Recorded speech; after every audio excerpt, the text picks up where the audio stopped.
Today, I want to talk to you about the powerful course corrective capabilities of psilocybin mushrooms. This is something that many have called the reset, but I view it just slightly differently.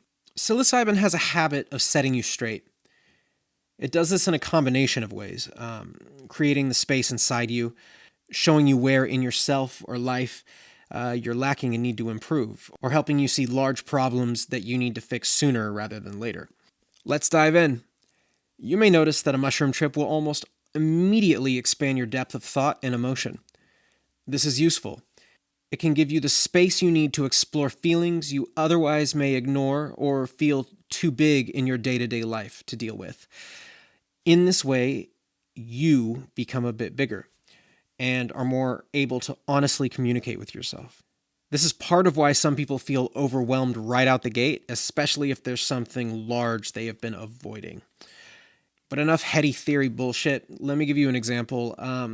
It's common for me sometimes to feel guilt over ways I've been irresponsible. I think that's one of my biggest flaws is my proclivity for throwing caution to the wind. And this has made me want to act impulsively to rectify my mistakes. I remember one trip I thought I was repenting for something, while simultaneously in the midst of a God complex, and I cleaned my parents' garage while thinking their car was going to be a gift to me for some reason.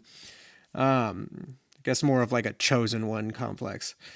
Of course, everything I was feeling was jumbled and unclear. I didn't know what I was supposed to be doing. I just felt this primal urge to fix myself because I felt like I'd been lacking so hard and to clean up, you know?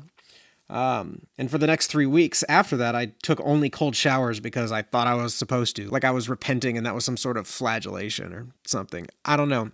It's ridiculous, but it happened.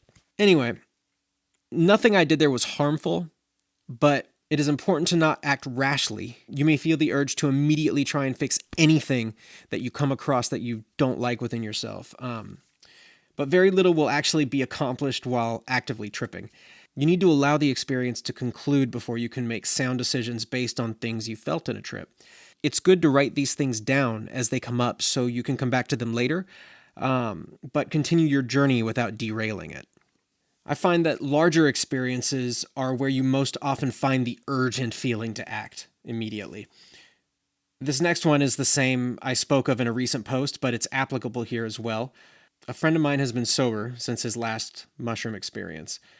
In that case, he realized something big had to change, and he changed it. But in this instance, he had already decided that during the trip, he was done with mushrooms. No problem with that. But was so anxious he got in his car and drove away. Big problem with that. This is obviously what you should never do. He couldn't wait it out. Ultimately, everything turned out all right, but it was still scary and dangerous. And that's why I suggest to write it down and save it for later. This, among many other reasons, is why I advocate for lower doses. Not that you can't go for large experiences, but the work you get done is much more gradual and therefore easier to process. It's easy to forget a lot of what you felt and learned in a large trip. The experiences are often too abstract to retain useful life knowledge. Anyway,